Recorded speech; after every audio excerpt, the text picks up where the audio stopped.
자, 수계 소화 설비에서 동일한 지점에서의 압력이 다르면 방출 압력과 방수량을 보정하여야 한다. 물 분무 헤드를 그림과 같이 6개 설치했을 때 조건을 참고하여 다음 각 물음에 답하시오. 자, 문제에 나와 있는 그림은 이렇게 되어 있고요. 자, 문제의 조건을 이제 하나씩 보도록 하겠습니다. 자, 1번 모든 헤드의 방출 개수는 동일하다라고 했습니다. 모든 헤드의 방출 개수 동일하고요. 2번 A 헤드의 방수량은 분당 60리터이고 방출 압력은 350kPa이라고 했습니다. 그리고 3번에 소화 설비의 배관 길이와 배관 구경은 다음과 같다. 이것은 이 그림에 나와 있는 대로 자, A에서 B까지는 8m, 그리고 B에서 C, 그다음 C에서 D 구간은 4m씩 배관 길이가 나와 있고요. 자, 그리고 배관의 구경은 A와 B 사이는 배관 구경이 25mm, 그리고 BC 구간은 32mm, 그리고 CD 구간은 배관 구경이 25mm라고 도면과 그리고 이 표에 나와 있습니다. 자, 그 다음에 네 번째 조건을 보시면 자, 기타 관 부속품의 마찰 손실은 무시하고 그리고 배관의 마찰 손실 압력은 하젠 윌리엄스의 공식을 따르고 조도계수 C는 100으로 한다라고 했습니다. 이 공식을 이용해서 이제 배관의 마찰 손실 압력을 구해주시면 되겠습니다. 자, 이제 1번 문항부터 보시면 자, A 헤드로부터 시작하여 C 지점까지 계산하면 자, A 헤드로부터 시작해서 C 지점까지 이 방향으로 이제 계산을 하는 거예요. 자, 첫 번째 AB 구간의 마찰 손실 압력을 구하시오. AB 구간이니까 이 구간 사이에서 배관의 마찰 손실 압력을 물어본 거죠. 그러면 이제 앞에 있던 조건대로 그 하젠 윌리엄스의 공식을 이용해서 바로 AB 구간의 마찰 손실 압력을 구할 수가 있습니다. 자, 그러면 자, 첫 번째, 자, 1번 AB 구간의 마찰 손실 압력입니다. 그러면 자, 이거를 이제 P로 놓을게요. A에서 B 구간의 이제 마찰 손실 압력을 구할 겁니다. 자, 이제 공식이 어떻게 되냐? 6.053 이거는 문제에 나와 있는 대로 쓰시면 돼요. 6.053 곱하기 10의 7제곱 곱하기 그 다음에 이제 조도 거칠기죠? 거칠기가 100이래요. C 값이 100이니까 자 100에 몇 승이에요? 1.85제곱이죠. 1.85승. 자 곱하기 그다음 이제 AB 구간의 그 관경이 25mm였죠. 그렇기 때문에 25에 4.87승이 되는 거죠. 4.87승. 자, 분해. 자, 유량의 1.85제곱인데, 자, 지금, A 헤드의 방수량이 분당 60리터였죠? 그러면 AB 구간에 흐르는 그 유량도 마찬가지로 분당 60리터가 되는 거죠. 그래서 60에 1.85제곱이 이렇게 되는 겁니다. 됐죠? 자, 그러면 AB 구간의 마찰 손실 압력은 얼마 나오냐? 근데 여기서 중요한 거는 자, 여기까지 계산한 거는 자, 배관 1m당 마찰 손실 압력이에요. 1m당. 그런데 AB 구간의 배관 길이가 8m라고 했죠. 자, 8m니까 여기에다가 얼마 곱해주면 돼요? 곱하기 8m를 곱해주면 되죠. 그러니까 여기까지는 이제 그 1m당 마찰 손실 압력이니까 8m 곱해주셔야 돼요. 자, 그러면 이 값은 대략 29.29가 나오게 되겠네요. 29.29고요. 단위는 킬로파스칼이 나오게 됩니다. 그래서 AB 구간의 마찰 손실 압력을 구했습니다. 다음 2번. 자, 2번. B헤드의 압력과 방수량을 구하시오. B헤드. 여기 B헤드의 방수 압력과 그리고 방수량을 구하래요. 자, 그러면은 자, B헤드의 압력을 구해볼까요? B헤드. 자, B헤드의 압력은 어떻게 구해주면 돼요? A헤드의 방수 압력에다가 AB 구간의 마찰 손실압을 더해주면 돼요. 그런데 이제 A헤드의 방수 압력이 얼마였죠? 350kPa였죠? 그래서 350kPa에다가 아까 좀 전에 구했던 AB 구간의 마찰 손실 압력을 더해주면 되겠죠? 29.29만큼을 더해주면 됩니다. 그러면 379.29가 되겠네요. 379.29kPa. 그래서 B헤드의 방수 압력이 나오겠습니다. 자, 그 다음에 이제 방수량을 구하면은, 자, 방수량. 자, B헤드의 방수량이죠? B헤드의 방수량 어떻게 구하냐? 먼저 이제 헤드의 방수량을 구하려면은 방출 개수를 먼저 구해 주셔야 돼요. 방출 개수. 그래서 요거는 이따 구하고 방출 개수 K를 먼저 구할 거예요. 자, 우리 어떤 공식이 있었냐? 자, 방수량은 K 곱하기 루트 10P라는 공식이 있었죠. 네, 방수량 구하는 공식. 그래서 방출 개수 K는 바로 루트 10P분의 이제 Q로 구할 수가 있는 거죠. 자, 이 공식을 이용해서 이제 방출 개수를 먼저 구하면, 자, 보세요. 루트, 자, 10 곱하기, 자, 방출 개수는 모든 헤드에서의 방출 개수가 뭐라고 했어요?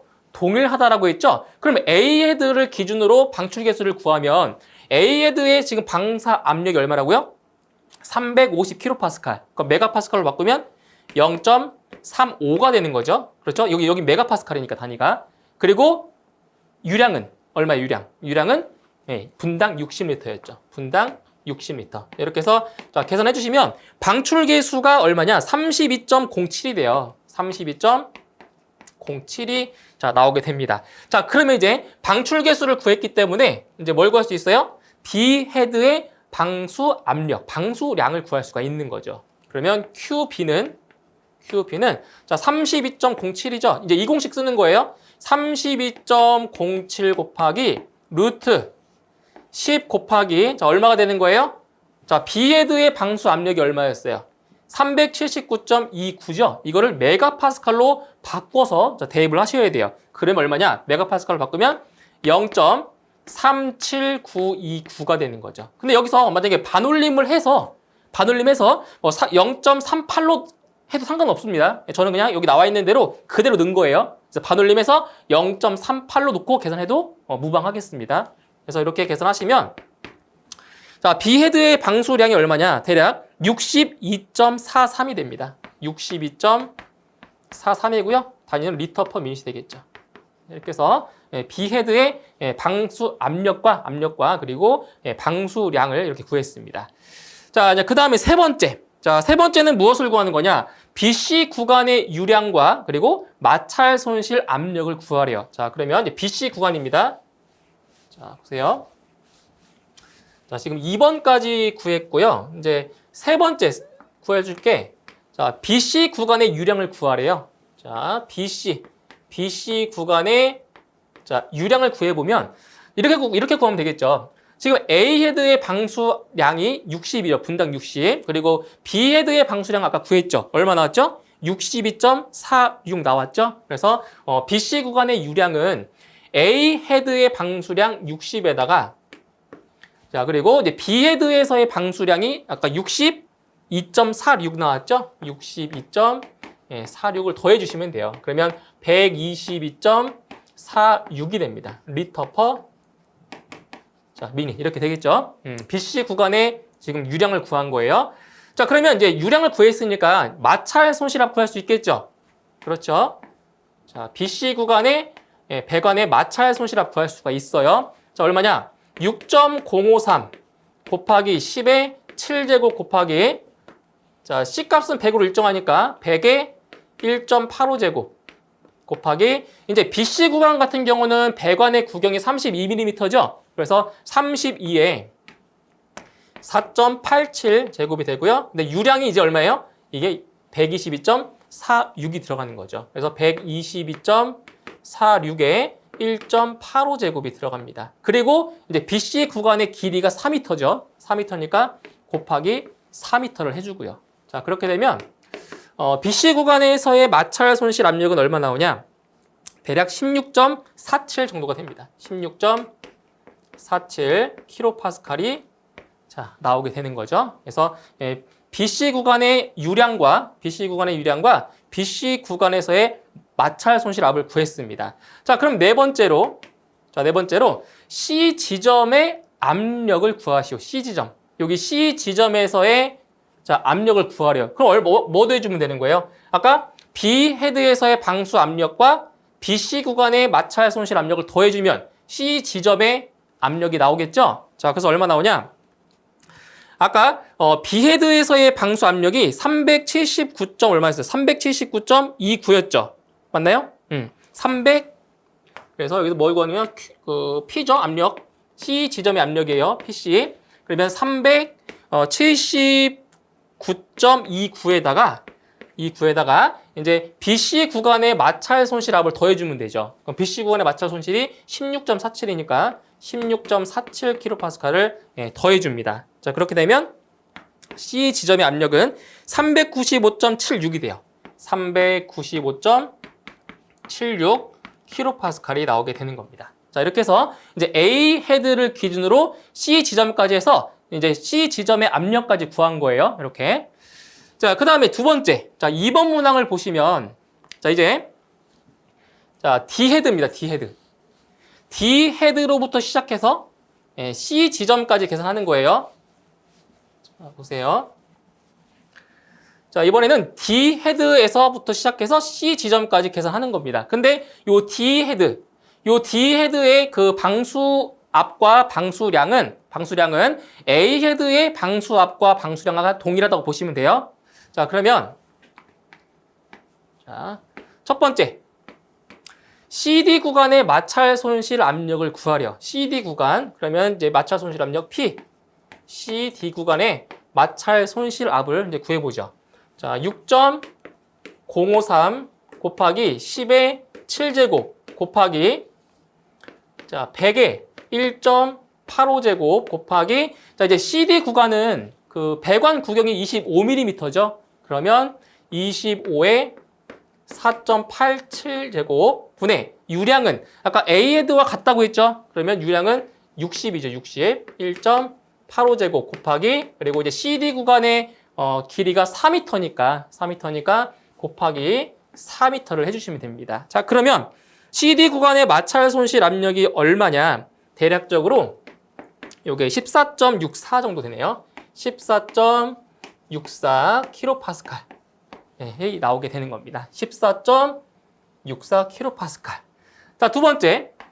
자, 이제 C 지점의 압력을 구하시오. 그러면 C 지점의 압력은 바로 D 헤드의 방수 압력에다가 CD 구간의 마찰 손실압을 더해주면 되는 거죠. 그럼 이제 D 헤드의 방수 압력은 얼마였죠? 350이에요. A 헤드랑 똑같다고 했어요. 350에다가 이제 CD 구간의 마찰 손실압 14.64를 더해주면 되겠네요. 14.64만큼을 더해줍니다. 자, 그러면 364.64가 돼요. 364.64 맞나요? kPa. 자, 이렇게 C 지점 구했어요. 자, 그런데 자, 아까 A 헤드를 기준으로 했을 때 이 C 지점의 압력이 얼마 나왔었냐면은 아까 395.76이 나왔어요. 395.76이 나왔고요. 자, 지금 D 헤드를 기준으로 했을 때 자, 압력이 얼마 나왔냐면 364.64가 나왔어요. 자, 오차가 대략 한 30kPa 정도 차이가 나죠. 그렇죠? 그렇기 때문에 지금 여기 보세요. 자, 동일한 지점에서의 압력이 다르면 상당히 많이 차이가 나는 거예요. 압력이 다르면 방출 압력과 방수량을 뭐한다? 보정을 해야 된다. 그래서 요 3번 문항을 보면 자, 보세요. D 헤드의 방수압과 방수량은 A 헤드의 방수압 및 방수량과 동일할 때 이게 아까 2번 문제에서 이제 나왔었던 건데 자, 똑같은 거예요. D 헤드의 방수압과 방수량은 A 헤드의 방수압과 방수량과 동일하다라는 거예요. 동일할 때 자, D 헤드의 방출 압력이 얼마이면 380kPa이면 자, 이제 아까는 이게 350이었는데 얘를 보정을 해서 380kPa로 했다라고 했을 때면 자, C 지점의 압력이 동일한지 그러니까 즉 적합한지의 여부를 판정하는 거예요. 근데 자, C 지점의 동일 압력 기준의 오차 범위는 플러스 마이너스 5kPa이라고 했어요. 그러니까 여기 395.76과 오차 범위가 플러스 마이너스 5kPa이면 이게 적합하다라는 판정을 내릴 수가 있다는 거예요. 자, 그러면 이 D 지점의 D 헤드의 방수 압력을 380kPa로 놨을 때 그때 이제 C 지점의 압력이 얼마인지를 구해볼 거예요. 자, 보세요. 자, 이걸 지우고요. 이제 자, 3번 문항을 풀어보겠습니다. 3번. 자, 3번 문항을 풀어보면 자, 먼저 자, D 헤드의 압력을 지금 얼마나 넣었다고요? 300kPa로 설정을 했죠? 그러면 방출 압력이 달라지면 뭐도 달라지겠어요? 당연히 방수량도 달라지겠죠. 자, 그래서 방수량을 이제 구해볼 건데, 자, D 지점의 방수량이에요. 지금 방출 계수가 32.07이었죠. 32.07 곱하기 루트 10 곱하기 자 이제 방출 압력이 350이 아니고 380으로 커진 거예요. 그럼 0.38이죠. 0.38. 자, 계산하시게 되면 자, 이 값은 62.52가 돼요. 62.52가 되는 거죠. 네.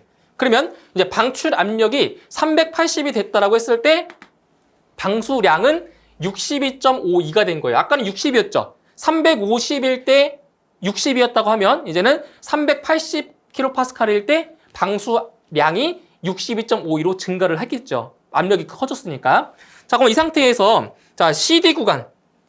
자, CD 구간에 이제 마찰 손실압을 구해 볼 거예요. 왜냐면 이제 달라지겠죠. 왜냐면 방수량이 달라졌기 때문에 마찰 손실압도 달라질 거란 말이에요. 자, 그러면 6.053 곱하기 자, 10의 7제곱 곱하기 자, 100의 1.85제곱 곱하기 관경이 25죠. 25의 4.87제곱 분의 62.52의 몇 제곱? 1.85제곱이 되죠. 곱하기 4m까지. 자, 이렇게 해주면 자, CD 구간의 마찰 손실 압력이 얼마 나오냐? 15.8 대비 15.8. 15.8 네, 킬로파스칼이 나오게 되는 거죠. 자, 그럼 이때 이제 C 지점의 이제 압력을 구해보면 자, D 헤드의 방출 압력이 얼마였어요? 방출 압력이 380이죠? 380 플러스 그리고 CD 구간의 마찰 손실압을 구했더니 15.8이 나왔어요. 더하면 얼마가 돼요? 395.8 되겠나요? 네, 395.8kPa이 나오네요. 자, 그러면 이제 비교해 볼 거예요. 자, 아까 A 헤드를 기준으로 했을 때 C 지점의 압력이 395.76이 나왔고요. 이제 D 헤드의 방출 압력을 보정했을 때 C 지점의 압력이 얼마 나왔어요? 395.8 나왔죠.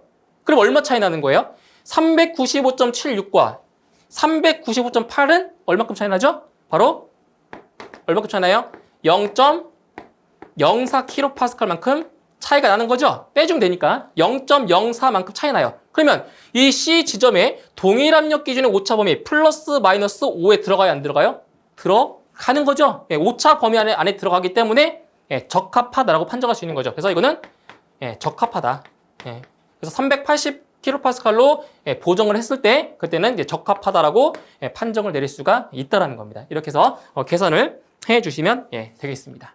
자, 소화기구 및 자동 소화장치의 화재 안전 기술 기준에 따른 소화기구의 능력 단위를 산정함에 있어 자, 숙박시설의 경우 바닥 면적이 500제곱미터일 때 소화기구의 능력 단위는 몇 단위 이상인가? 단, 건축물의 주요 구조부는 비내화 구조라고 했습니다. 자, 일단 이 문제에서 지금 소화기구의 능력 단위를 물어보았는데 자, 어떤 특정 소방 대상물이냐면 숙박시설이고요. 그리고 건축물의 주요 구조부가 비내화 구조래요. 내화 구조가 아니라고 했어요. 자, 그리고 이제 숙박시설의 바닥 면적은 500제곱미터라고 했고요. 자, 이제 이 표를 이제 하나 보여드릴 건데, 자, 이 표를 암기를 하셔야 돼요. 이제 소화기구의 단위, 능력 단위를 구하기 위해서 이 표를 아셔야 되는데, 자, 특정 소방 대상물별로 소화기구의 능력 단위를 구하는 기준이 다 다릅니다. 근데 지금 이 문제 같은 경우는, 특정 소방 대상물이 숙박시설, 그렇죠? 숙박시설이기 때문에 숙박시설에 해당하는 소화기구의 능력 단위는 해당 용도의 바닥 면적 100제곱미터마다 능력 단위 한 단위 이상이라고 했죠? 바닥 면적 100제곱미터마다 능력 단위 한 단위 이상이다. 자, 그런데 이제 아래 부분에 보시면 소화기구의 능력 단위를 산출함에 있어서 건축물의 주요 구조부가 내화 구조이고 그리고 내화 구조이면서 벽 및 반자의 실내에 면하는 부분이 불연재료, 준불연재료 또는 난연재료로 된 특정 소방 대상물에 있어서는 이 표 바닥 면적이죠. 이 바닥 면적의 몇 배다? 2배를 특정 소방 대상물의 기준 면적으로 한다고 했어요. 그런데 지금 이 문제에서는 주요 구조부가 비내화 구조죠. 내화 구조가 아니기 때문에 이 면적을 2배로 할 필요가 없는 거죠. 그래서 이 문제 같은 경우는 숙박시설인데 바로 바닥 면적 100제곱미터마다 능력 단위 한 단위 이상으로 계산을 하시면 되겠습니다. 자, 그러면 바로 계산해보죠. 능력 단위예요. 자, 소화기구의 능력 단위는 자, 지금 숙박시설의 바닥 면적이 500이죠? 500제곱미터를 나눠주시면 됩니다. 기준 면적 100제곱미터로 나눠주면 되겠죠? 100제곱미터로 나눠주시게 되면 딱 떨어지죠? 5단위 이상이 되는 겁니다. 자, 그리고 참고로 이제 문제에서 이게 능력 단위가 몇 단위 이상이냐라고 물어봤죠? 이상이냐고 물어봤으니까 정답을 할 때는 5단위 이상이라고 해도 되고요. 아니면 5단위라고만 해도 상관없습니다. 문제의 단위가 나왔기 때문에. 그렇죠? 그래서 정답은 5단위 이상이 정답이 되겠습니다. 자, 위험물의 5개 탱크에 1형 고정포 방출구로 포소화 설비를 설치하고자 할 때 다음 조건을 보고 물음에 답하시오. 자, 문제의 조건 4가지 한번 살펴보도록 하겠습니다. 자, 먼저 탱크의 지름은 12m고요. 자, 사용 약재는 수성막포 6%로 단위 포소화 수용액의 양은 2.27리터이며 방출 시간은 30분이라고 했습니다. 그리고 이제 보조포 소화전은 몇 개? 1개가 설치가 되어 있고요. 이제 호스 접결구의 개수도 이제 1개가 됐다고 문제 나왔어요. 자, 그리고 이제 배관의 길이는 20m. 그리고 관 내경은 150mm. 기타 조건은 무시한다라는 조건 하에 자, 1번 포원액량을 구하시오. 포원액입니다. 포원액. 자, 포원액입니다. 이제 포수용액. 지금 여기서 이제 어떤 개념을 알고 계셔야 되냐면 그 포수용액인데 그러니까 화재가 발생했을 때 그 발화 지점에 분사하는 게 바로 포수용액이죠. 포수용액. 그래서 이 포수용액은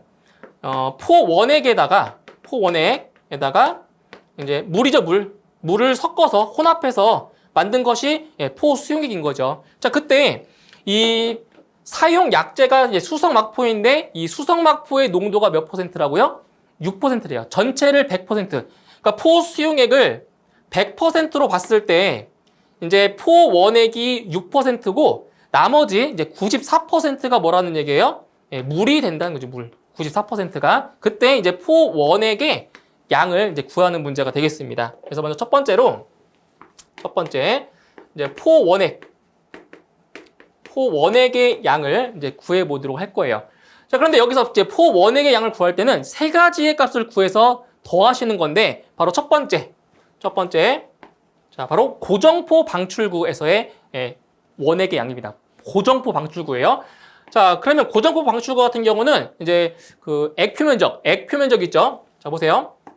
A 곱하기 Q 곱하기 T 곱하기 S로 구할 수가 있어요. AQTS. 이게 고정포 방출구에서의 원액 또는 포수용의 양 구하는 공식인데 A는 액표 면적, Q는 문제에 나와 있는 단위 포소화 수용액의 양입니다. 이게 Q라는 값이. 자, T가 방출 시간, S가 농도가 되는 거죠. 자, 그대로 이제 대입을 해볼게요. 자, 그러면 이제 액표 면적 같은 경우는 지금 탱크의 지름이 12m이기 때문에 탱크의 그 단면적이 얼마냐? 4분의 파이 곱하기 자, 지름의 제곱이 되는 거죠. 4분의 파이 d제곱. 자, 액표 면적에다가 곱하기 자, Q는 뭐라고요? 단위 포소화 수용액의 양입니다. 2.27로 나왔죠? 2.27이고요. 그 다음에 T는 방사 시간 얼마래요? 30분. 그리고 농도는 지금 포원액이니까 몇 퍼센트? 6%다. 그래서 0.06을 곱하는 거예요. 6%니까 0.06을 곱해줍니다. 그러면 자, Q 원액 값. 자, Q 원액 값이 얼마냐? 자, Q 원액 값을 자, 구하게 되면 자, Q 원액 값은 462.12가 됩니다. 462.12리터가 되는 거예요, 단위. 자, 일단 단위는 리터입니다. 그래서 462.12리터가 되고요. 자, 그다음 두 번째. 자, Q2는 바로 보조포 소화전. 보조포 소화전에서의 약재량인데 자, 이건 어떻게 구하냐? N 곱하기 S 곱하기 자, 이게 곱하기 NS 다시 써볼게요. N 곱하기 S 곱하기 얼마다? 8,000리터를 곱하는 거죠? 8,000리터. 자, 그러면 자, n이라고 하는 거는 호스트 접결구의 수예요. 접결구. 호스트 접결구의 개수가 몇 개라고요? 1개. 자, 그리고 참고로 이 호스트 접결구의 수는 최대 몇 개까지 된다? 최대 3개까지만 된다라는 거죠. 그래서 1개 곱하기 자, 농도 6%, 0.06 그리고 8,000리터를 곱해줘요. 8,000리터. 자, 이렇게 되면 480리터가 나오게 됩니다. 480리터. 이렇게 구했고요. 자, 그다음 Q3. 자, Q3는 뭐예요? 바로 배관 보정량이죠. 배관 보정량. 그래서 이거는 배관의 단면적 곱하기 배관의 길이. 그죠? 배관의 길이. 여기에다 얼마 곱해주면 돼요? AL 그리고 S 농도. 자, 그리고 자, 문제는 이걸 계산하면은 단위가 세제곱미터의 단위가 돼요. 그래서 곱하기 뭘 해주냐면 1000을 곱해줍니다. 1000. 1000 왜 곱해요? 단위를 리터로 바꾸기 위해서. 즉, 자, 1세제곱미터가 얼마기 때문에 1000리터기 때문에 지금 이걸 계산하면 뭐가 된다고요? 이걸 계산하면 세제곱미터. 세제곱미터가 되기 때문에 1000을 곱해서 리터로 바꾸는 과정이에요. 그래서 1000을 곱하는 거예요.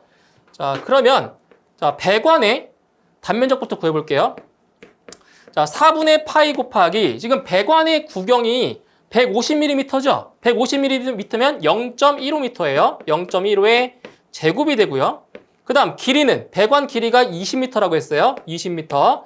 그리고 S는 농도 6% 0.06 곱하기 1000을 곱합니다. 1000. 자, 이렇게 해서 계산하시게 되면 21.21이 되네요. 21.21리터. 이렇게 됩니다. 자, 따라서 자, 포원액의 양은 Q1과 Q2와 Q3를 다 더해 주시면 돼요. 그래서 이게 좀 전에 구했던 자, Q1과 Q2와 Q3를 다 뭐 해준다? 전부 다 더해 주면 되겠습니다. 자, 더해 주시게 되면 바로 963.33이 되네요. 963.33리터가 나오게 되는 겁니다. 이렇게 해서 구해주시면 돼요. 자, 그 다음에 2번은 자, 전용 수온의 양을 구하시오. 즉, 물의 양을 구하는 거죠. 수온의 양. 그런데 이 수온 같은 경우는 몇 %라고요? 94%. 그죠? 나머지 6%를 제외한 나머지가 바로 수온의 양이 되는 거죠. 자, 그러면 지금 포원액의 양을 구했던 공식을 좀 활용해서 바로 구해보도록 할게요.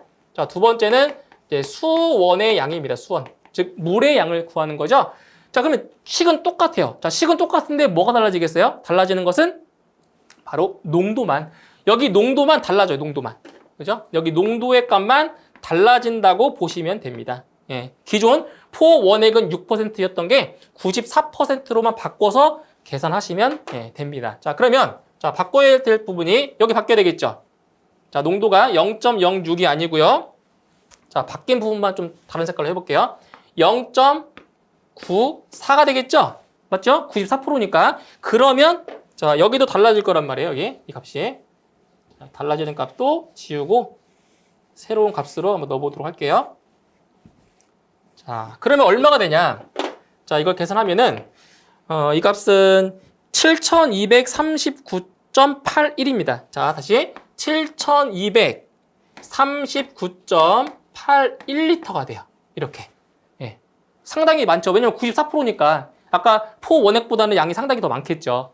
자, 그 다음에 이제 보조포 소화전을 보면 이제 0.06 대신에 요거 대신에 이제 0.94를 넣으면 되겠죠. 0.94를 또 대입합니다. 그러면 0.94를 대입해서 풀면 7,520이 돼요. 7,520리터가 자, 나오게 되고요. 그 다음 이제 배관 보정량도 마찬가지로 0.06 대신에 이제 0.94를 대입하면 0.94를 대입해주면 자, 이 값은 332.22가 되네요. 332.22리터.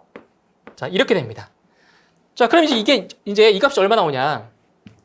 자, 방법은 똑같아요. Q1, Q2, Q3 다 더해주시면 됩니다. 자, 이 값을 다 더해주시게 되면 자, 이 값이 얼마가 나오냐면 15,092.03리터가 돼요. 자, 그런데 문제에서 자, 수온의 양은 단위가 지금 세제곱미터로 물어봤죠? 세제곱미터로 물어봤으니까 자, 여기 소수점 어디로? 소호점 앞으로 몇 칸 가면 돼요? 3칸만큼 앞으로 가면 되겠죠.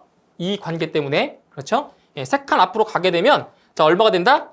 15.09가 되는 거죠. 반올림 안 되니까. 예, 15.09 세제곱미터가 자, 나오게 되는 겁니다. 이렇게 해서 포 원액의 양과 그리고 수원의 양을 이 공식을 이용해서 계산하시면 되겠습니다. 자, 다음은 수계 소화 설비의 성능시험 배관에 대한 내용이다. 조건을 이용하여 각 물음에 답하시오. 자, 문제에 나와 있는 조건 3가지 먼저 보도록 하겠습니다. 자, 첫 번째, 자, 토출축 배관에는 플렉시블 조인트를 설치할 것. 자, 여기 보시면 이제 펌프가 이렇게 있죠.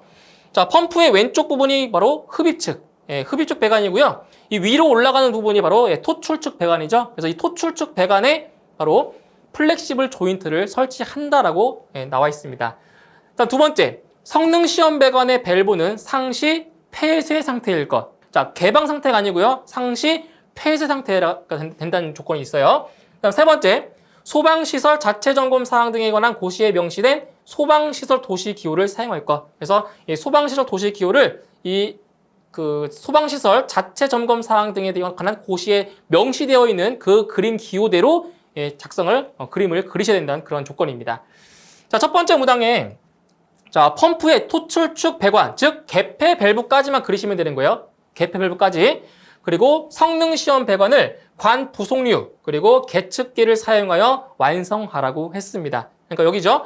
이 펌프의 흡입축 아니고요. 펌프의 토출축 배관과 그리고 성능 시험 배관을 이제 관 부속류와 그리고 계측기를 이용해서 이제 완성하는 그러한 문제가 되겠습니다. 자, 그러면 이제 완성된 그림을 보고 설명을 드릴게요. 자, 지금 이게 바로 완성된 그림입니다. 자, 먼저 이 펌프의 토출축 배관을 보시면 자, 첫 번째 조건에서 토출축 배관에는 플렉시블 조인트를 설치한다고 했죠? 그래서 토출축 배관 바로 토출축에 플렉시블 조인트를 이렇게 설치를 해줍니다. 그런 다음에 플렉시블 조인트에서 이제 여기 뭘 설치해 주는 거예요? 압력계. 그래서 펌프의 흡입 측에는 진공계 또는 연성계를 설치하지만 펌프의 토출 측에는 뭘 설치해 주는 거예요? 네, 압력계를 설치를 해주는 거죠. 그리고 그 위쪽으로는 바로 체크 밸브와 이제 개폐 밸브까지 설치를 하면 되는 거죠. 자, 그 다음에 이제 그 성능 시험 배관 같은 경우는 어디에 설치하는 거예요? 바로 이게 압력계와 요 체크 밸브 사이에다 설치하는 거죠. 성능 시험 배관 설치해 주는데 이 성능 시험 배관에는 바로 유량계가 설치가 되어 있고요. 그리고 여기는 개폐 밸브, 그리고 여기는 뭐예요? 유량 조절 밸브가 설치가 되어 있는데 지금 문제에서 성능 시험 배관의 밸브는 뭐라고요? 상시 폐쇄 상태. 자, 폐쇄 상태이기 때문에 이렇게 색칠을 해줘야 돼요. 아시겠죠? 이제 개방 상태면은 이게 하얗게 이런 식으로 하얗게 해야지만 지금 폐쇄 상태이기 때문에 여기를 검정색으로 색칠을 해줘야 됩니다. 밸브에. 자, 그리고 이 개폐 밸브와 그리고 여기 유량 조절 밸브 사이에 유량계를 이렇게 설치를 해주면 성능 시험 배관까지 완성이 되는 거죠. 이렇게만 작성을 하시면 되겠습니다. 자, 그다음 2번 문항을 보실게요. 2번. 자, 2번 문항에서는 이제 서술형 문제인데 자, 시험의 명칭과 판정 기준을 각각 3가지씩 작성하시오. 단 판정 기준은 토출 압력과 토출량을 기준으로 작성하라고 했습니다. 자, 시험의 명칭과 판정 기준이에요. 자, 첫 번째. 자, 체절 압력 시험입니다. 체절 압력 시험. 그러니까 지금 여기서 체절 시험이라고 하는 게 뭐예요?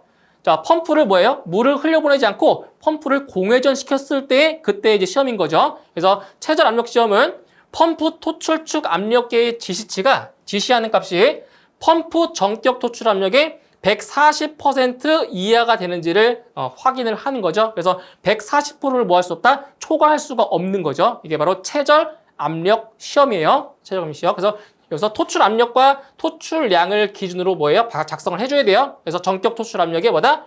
140% 이하인지를 확인을 하는 시험이다. 다음 두 번째. 자, 전격 부하 시험입니다. 전격 부하 시험. 그래서 펌프 전격 토출량이 되도록 하여 그러니까 전격 토출량이라고 하는 건 뭐예요? 100%죠, 100%. 100%. 이때 펌프 토출축 압력계의 지시치가 펌프 전격 토출 압력 이상인지를 확인하는 시험이 바로 전격 부하 시험이 되는 거고요. 그다음 세 번째는 바로 과부하 시험. 과부하. 그러니까 펌프의 전격 토출량의 몇 퍼센트?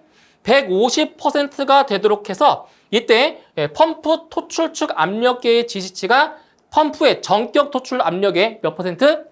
65% 이상이 되는지를 확인하는 시험이 바로 과부하 시험인 거죠. 이렇게 해서 시험의 명칭 3가지와 그리고 판정 기준 3가지를 각각 작성을 하시면 되겠습니다.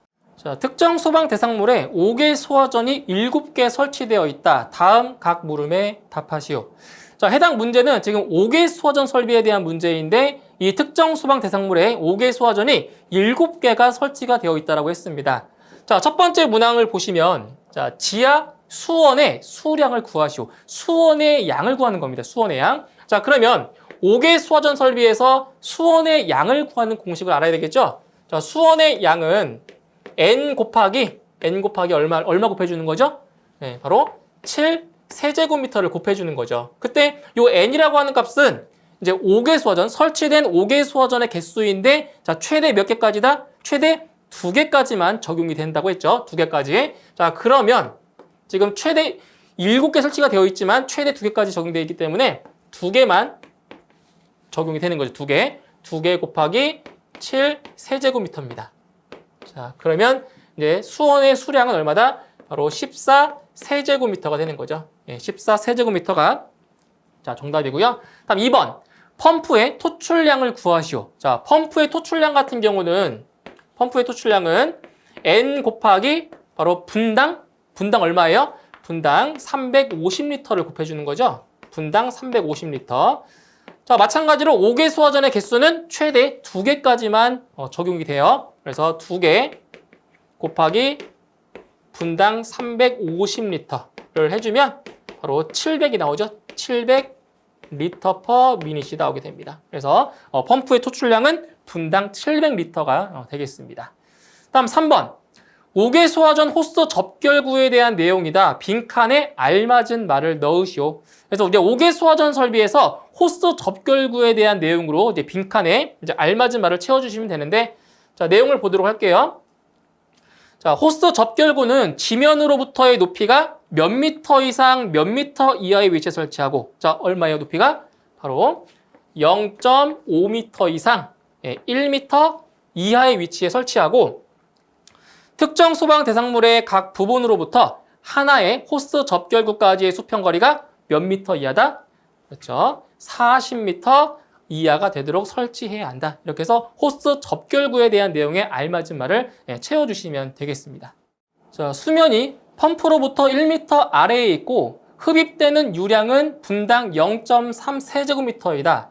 자, 공동현상이 발생하는지의 여부를 판별하시오. 단 20도씨 기준에서 대기압은 표준 대기압이고 흡입 마찰 손실 수도는 0.5m, 포화 수증기압은 2340파스칼, 물의 비중량은 9789 뉴턴 퍼 세제곱미터, 필요 흡입 양정은 11m라고 했습니다. 자, 먼저 이제 공동현상이 발생하는지의 여부를 판별하라고 했어요. 그러면 자, 공동현상이 발생하는지의 여부는 바로 필요 흡입 양정과 유효 흡입 양정을 비교해 주면 되겠죠? 그래서 먼저 이제 무엇을 구해줄 거냐?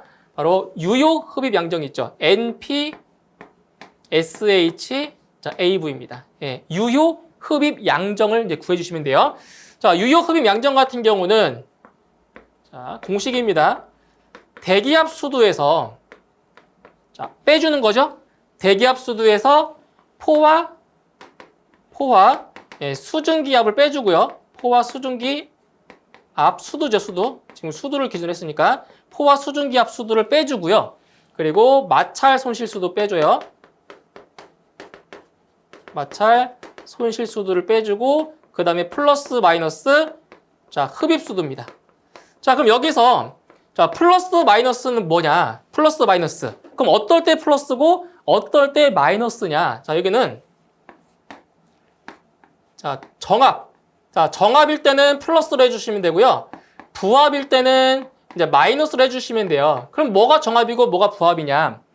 자, 지금 수면. 자, 수면이 펌프보다 위에 있으면 정압이고요.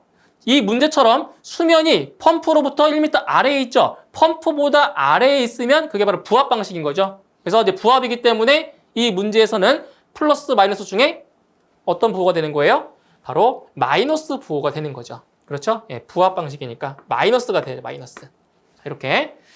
자, 그러면 자, 대기압 수도는 얼마냐? 지금 대기압은 표준 대기압이라고 했죠? 표준 대기압. 자, 표준 대기압일 때 수도가 몇 미터죠? 10.332m죠. 10.332m. 자, 빼기. 자, 포화 수증기압 수도인데 지금 문제에서 포화 수증기압이 얼마라고 나왔어요? 2340파스칼. 자, 근데 수도를 어떻게 구하냐? 자, 압력 수도죠. 자, 압력 수도는 비중량분의 압력으로 구할 수 있는 거죠. 그렇죠? 예, 압력 수도는 비중량분의 뭐다? 압력이다. 그러면 지금 물의 비중량이 얼마냐? 우리가 알고 있는 9,800 아닙니다. 문제에서는 9,789로 나와 있죠. 그래서 9,789입니다. 뉴턴 퍼 세제곱미터고요. 그리고 이제 포화 수증기압이 얼마라고요? 2340파스칼이죠. 근데 여기서 이 파스칼 단위가 뭐랑 똑같아요? 뉴턴 퍼 제곱미터와 같은 거죠. 그래야 이걸 계산했을 때 단위가 미터로 나오겠죠. 예. 자, 그리고 이제 마이너스 마찰 손실 수도가 얼마래요? 마찰 손실 수도가 0.5m라고 나왔네요. 0.5m가 되고요. 그리고 마이너스 지금 수면이 펌프로부터 1m 아래에 있기 때문에 바로 흡입 수도는 1m가 되는 거죠. 1m 아래에 있으니까. 자, 이걸 계산해 주시면 돼요. 자, 계산해 주시게 되면 자, 유효 흡입 양정이 8.59 정도가 되네요. 8.59m 정도가 됩니다. 자, 근데 자, 문제에서 필요 흡입 수도, 필요 흡입 양정이 얼마래요? 11m라고 했죠? 자, 필요한 흡입 양정이 11m인데 유효한 흡입 양정이 얼마예요? 8.59밖에 안 되잖아요. 그렇죠? 그렇기 때문에 유효 흡입 양정이 필요 흡입 양정보다 작기 때문에 공동현상은 뭐한다? 발생한다라는 거죠. 이렇게 해서 이제 공동현상은 발생한다가 정답이 되겠습니다. 자, 소화 펌프 기동 시 일어날 수 있는 맥동현상의 정의 및 방지 대책 두 가지를 쓰시오. 자, 펌프의 이상현상 중에 하나인 자, 맥동현상, 즉 서징에 대한 정의와 그리고 방지 대책 두 가지를 물어본 문제입니다. 자, 먼저 이 맥동현상의 정의를 보시면 맥동현상, 바로 자, 진공계, 압력계가 흔들리고 자, 진동과 소음이 발생하며 펌프의 토출 유량이 변하는 현상이다. 이렇게 해서 간단하게 정의를 쓰시면 됩니다. 다시 진공계, 압력계가 흔들리고 진동과 소음이 발생하며 펌프의 토출 유량이 변하는 현상이다. 이렇게 해서 간단한 정의 작성해 주시면 되고요. 그다음 방지 대책은 두 가지를 물어봤는데 저는 5가지 정도 설명 좀 드릴게요. 이 5가지 중에서 이제 2가지만 작성하시면 됩니다. 자, 첫 번째로 자, 여기서 풍량이나 토출량을 뭐한다? 줄인다라는 거죠. 그래서 이제 배관 내에 자, 유량이 많아지면 어떻게 되겠어요? 많아지면 자, 유체의 흐름이 이제 불안정하게 되거나 아니면 그 난류가 증가할 수 있어서 오히려 이 맥동 현상을 더 유발할 수가 있는 그러한 문제가 있죠. 그래서 풍량이나 토출량을 줄이면 줄일수록 맥동 현상을 더 줄일 수가 있습니다. 다음 두 번째, 자, 배관 중에 불필요한 수조를 없앤다. 배관 중에 불필요한 수조를 없앤다. 자, 배관 중에 수조가 많으면 그 유체의 흐름을 방해할 수 있고 그리고 그 흐르는 유체가 그 수조에서 정체될 수 있기 때문에 그 유체의 흐름이 더 불안정하게 될 수 있습니다. 그러면 맥동 현상이 더 발생할 수 있겠죠. 그래서 배관 중에 불필요한 수조를 없애는 방법이 있습니다. 자, 그리고 세 번째, 그 유량 조절 밸브를 배관 중 수조의 후방이 아니고 수조의 전방에 설치한다. 자, 유량 조절 밸브라고 하는 거는 그 말 그대로 유량을 조절해주는 밸브인데 그 조절 밸브가 자, 수조의 전방에 설치가 되어 있으면 자, 유량과 그리고 압력을 뭐 할 수 있어요? 수조에 물이 오기 전에 조절할 수 있죠? 자, 조절할 수 있기 때문에 어떻게 되겠어요? 유체의 흐름이 더 안정적으로 흐르기 때문에 맥동 현상을 줄일 수가 있는 거죠. 그래서 이 유량 조절 밸브를 배관 중 수조의 후방이 아니고 앞단에 설치를 하면 됩니다. 그 다음 네 번째, 자, 배관 내에 있는 공기를 뭐한다? 제거한다. 자, 배관에 공기가 많이 차여 있으면은 이제 어떻게 되겠어요? 자, 유체의 그 압력 변화에 따라서 그 배관 내에 있는 공기가 압축이 되거나 팽창될 수 있어요. 그렇게 되면 이 공기가 압축되거나 팽창이 되면 그 유체의 흐름을 더 불안정하게 만들 수 있기 때문에 맥동 현상이 더 발생할 수 있죠. 그렇기 때문에 배관 내에 있는 공기를 뭐한다? 제거하는 방법이 있을 수 있습니다. 자, 그럼 다섯 번째, 운전점을 고려해서 적합한 펌프를 뭐한다? 선정한다. 그래서 이 운전점, 펌프가 적절한 운전점에서 운전하지 않으면, 작동하지 않으면 펌프 내의 유체 흐름이 마찬가지 불안정해지기 때문에 바로 운전점을 고려해서 적합한 펌프를 선정하는 방법도 하나의 방지 대책이라고 볼 수 있습니다. 이렇게 해서 5가지의 방지 대책 중에 2가지만 작성을 하시면 되겠습니다. 자, 다음은 이산화탄소 소화 설비에 대한 평면도를 나타낸 것이다. 각 물음에 답하시오. 자, 문제에 나와 있는 도면을 보시면 지금 수전실과 전기실, 그리고 발전실, 자, 케이블실 이렇게 지금 구성이 되어 있고요. 자, 문제의 조건을 보면 자, 층고죠, 층고. 자, 건물의 높이는 4.5m라고 했고요.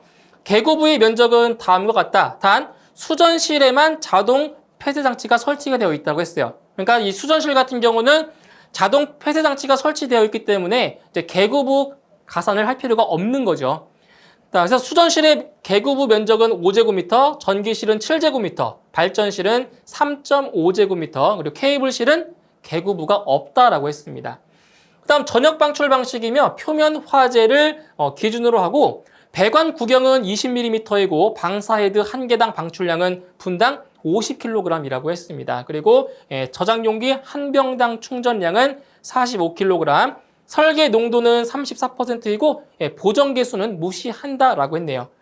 자, 그리고 1번, 2번, 4번 문항은 계산 과정 없이 표의 답만 작성을 하시면 되고요. 1번, 2번 문항의 소화 약재량은 저장 용기 수와 관계없이 화재 안전 기준에 따라 산출하고 4번 문항의 소화 약재량은 저장 용기 수 기준에 따라 산출한다라고 이렇게 조건이 나와 있습니다. 자, 그리고 이제 방호구역 최적에 따른 소화 약재와 그리고 최저 한도량이 이렇게 문제에 제시가 되어 있어요. 근데 만약에 문제에 이런 표가 나오지 않았을 경우는 이 최적당 소화 약재량을 다 암기를 해서 문제를 풀어야 되겠습니다. 다행스럽게도 이번 문제에서는 이 값이 나왔기 때문에 좀 더 수월하게 문제를 풀 수가 있겠습니다. 자, 그럼 1번 문항부터 풀어보도록 하겠습니다. 자, 각 방호구역에 필요한 소화 약재의 양을 구하시오. 단 계구부 가산량이 적용되지 않는 경우에는 이렇게 마이너스 표시, 선을 그으라는 얘기죠. 표시를 한다라고 했네요.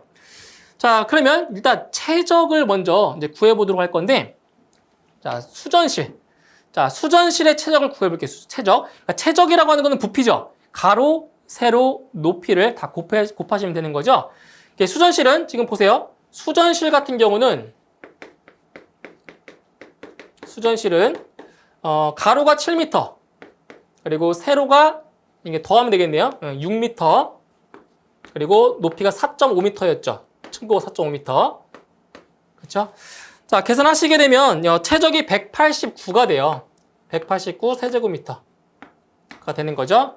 그래서 여기는 189입니다. 최적은 189가 되고요. 그 다음 전기실을 두 번째, 전기실의 최적 구해볼게요. 전기실. 자, 전기실은 가로 9m, 세로 6m, 높이 4.5m.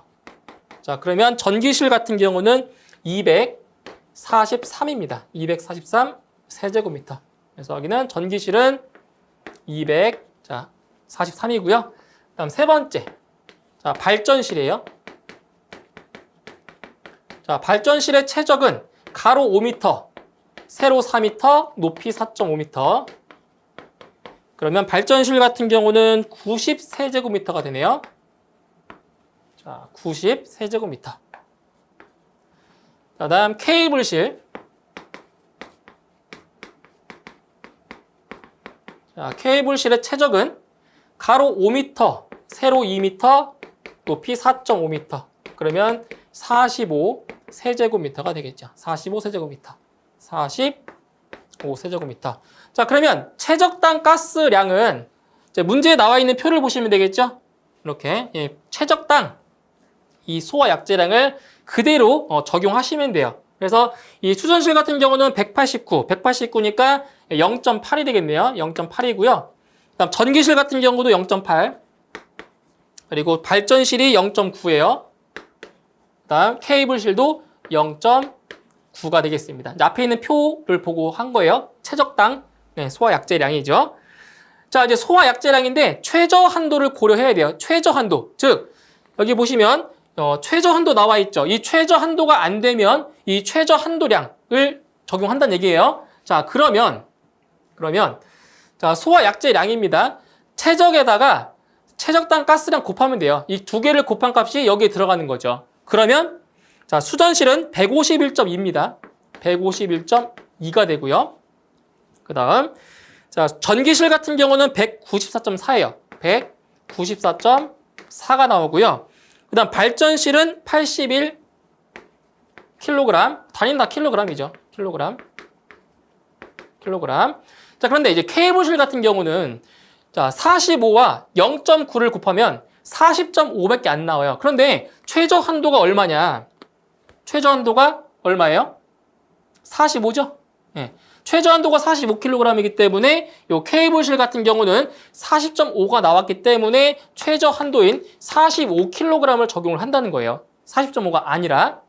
자, 그 다음 이제 개구부 면적은 아까 조건에 나와 있던 값이고요. 자, 개구부의 가산량인데 자, 수전실 같은 경우는 자동 폐쇄 장치가 설치가 되어 있기 때문에 개구부 가산량 적용 안 되겠죠. 그렇죠? 안 돼요.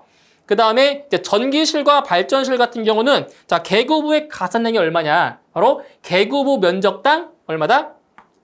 5kg이죠. 5kg. 이건 암기하셔야 돼요. 이거는 별도로 암기하셔야 됩니다.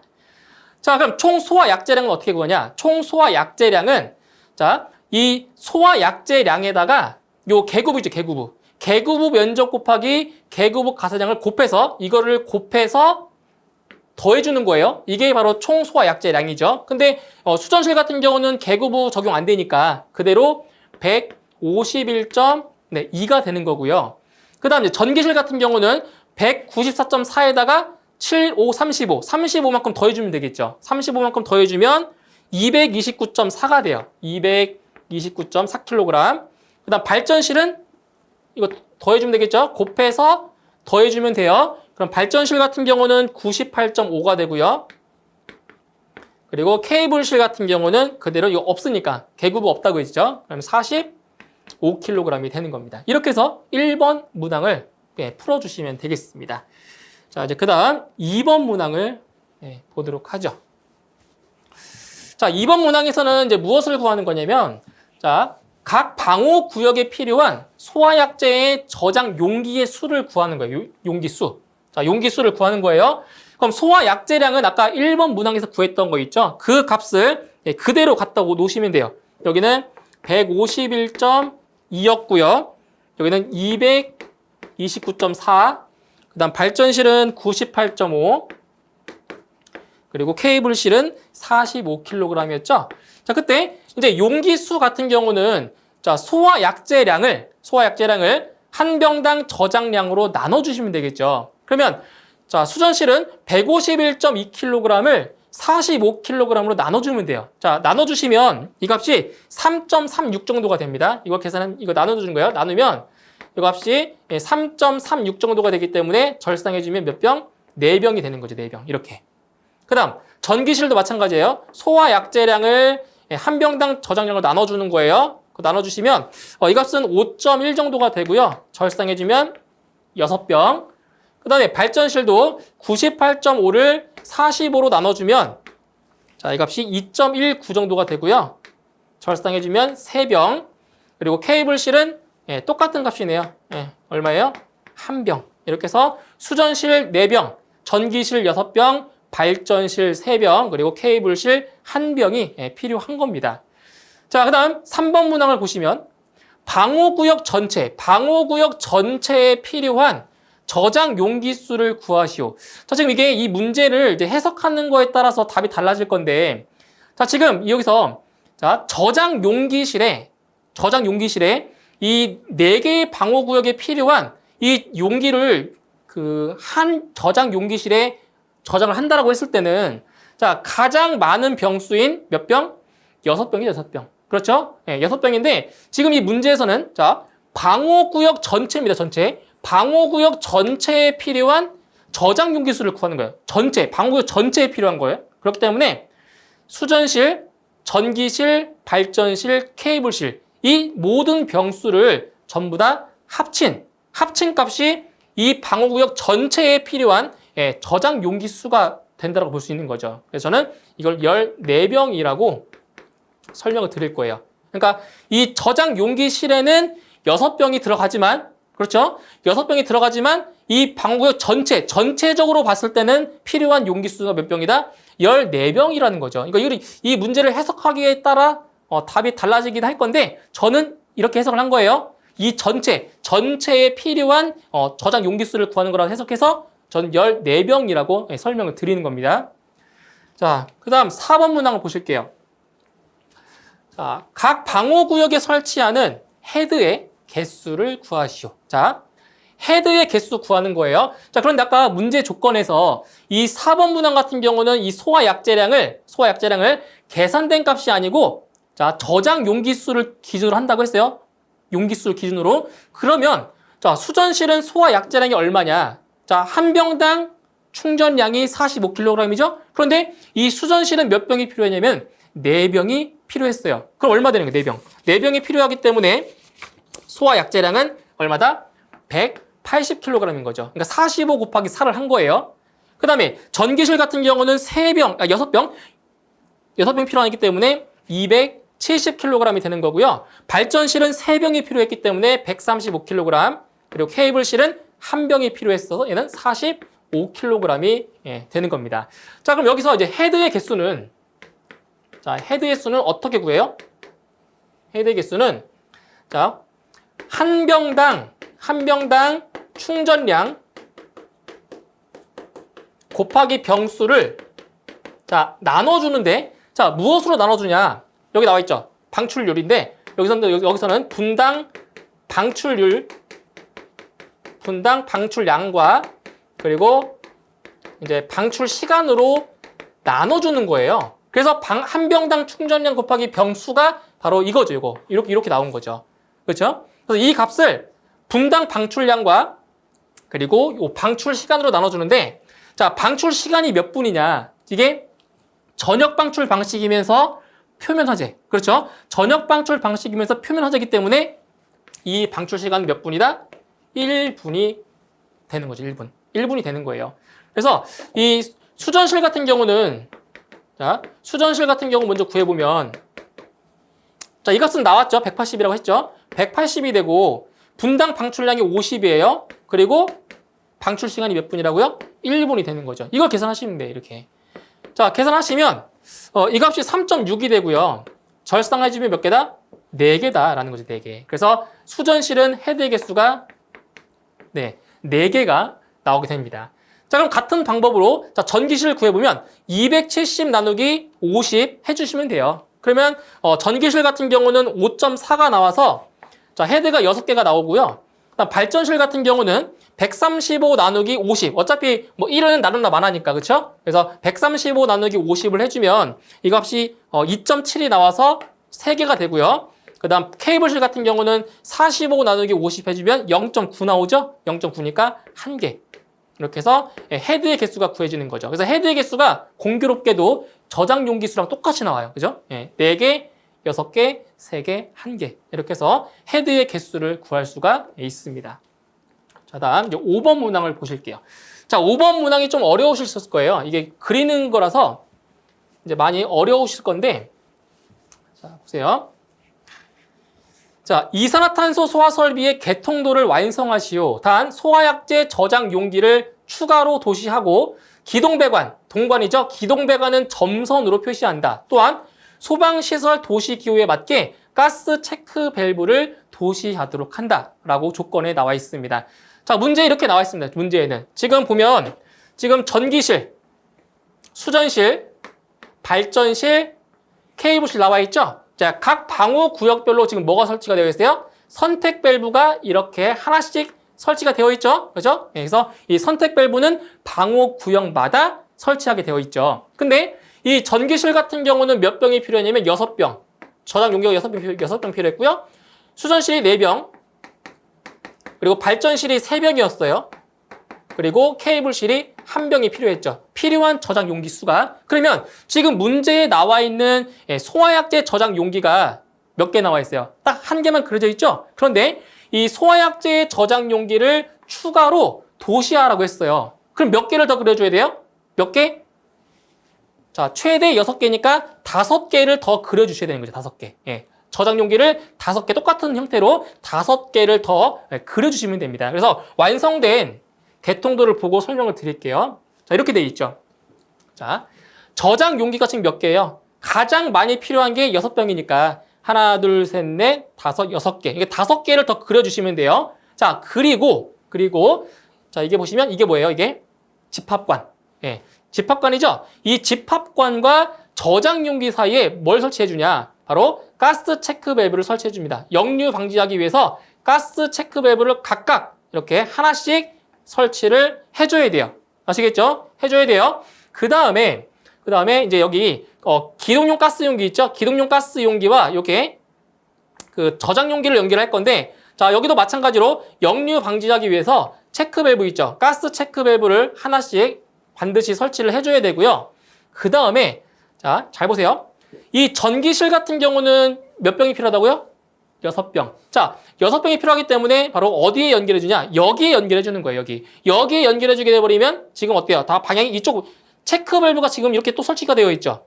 역류 방지하기 위해서. 그러니까 이 6병을 다 쓴다는 얘기예요, 이렇게 6병을. 그죠? 전기실은 여기에 연결해 주면 이 6병을 다 쓸 수 있는 거죠. 여기 체크 밸브 없으니까 이 6병을 다 써서 이렇게 한꺼번에 약재가 이렇게 나가는 거예요. 예, 전기실 쪽으로. 자, 그리고 이제 수전실 같은 경우는 몇 병이 필요해요? 4병. 4병이죠? 자, 4병이기 때문에 잘 보세요. 4병이기 때문에 어디에 연결됐어요? 여기에 연결돼 있죠? 그 여기에 연결되면은 이게 체크 밸브 때문에 이쪽으로는 안 가잖아요.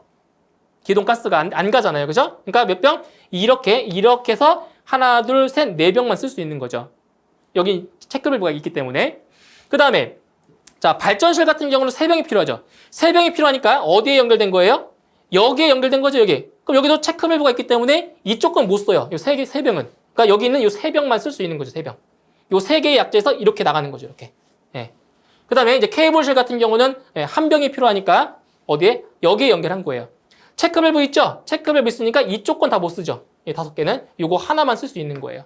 이렇게 해서 다 연결을 해 주시면 됩니다. 그래서 여기는 점선으로 이렇게 점선 형태로 연결을 시켜주면 지금 이산화탄소 소화 설비의 개통도가 완성이 되는 겁니다. 문제는 이 저장 용기 개수 잘 맞춰서 그려주시면 되고요. 그리고 요 가스 체크 밸브 있죠. 자, 이거 잘 작성하셔야 돼요. 가스 체크 밸브는 집합관과 저장 용기 사이에 하나씩 설치해 주시면 되고요. 그리고 저장 용기 사이에도 자, 몇 병이 필요한지에 따라서 여기 하나, 여기 하나, 여기 하나 이렇게 잘 그려주셔야 되는 거예요. 아무데나 설치하면 안 돼요. 이 필요한 저장 용기 개수만큼 잘 보신 다음에 계산해서 체크 밸브를 설치해 줍니다. 그리고 여기는 요 가스 용기 있죠. 기동용 가스 용기와 연결할 때도 반드시 하나씩 역류 방지하기 위해서 가스 체크 밸브를 하나씩 이렇게 설치를 해 주시면 개통도가 완성이 되겠습니다.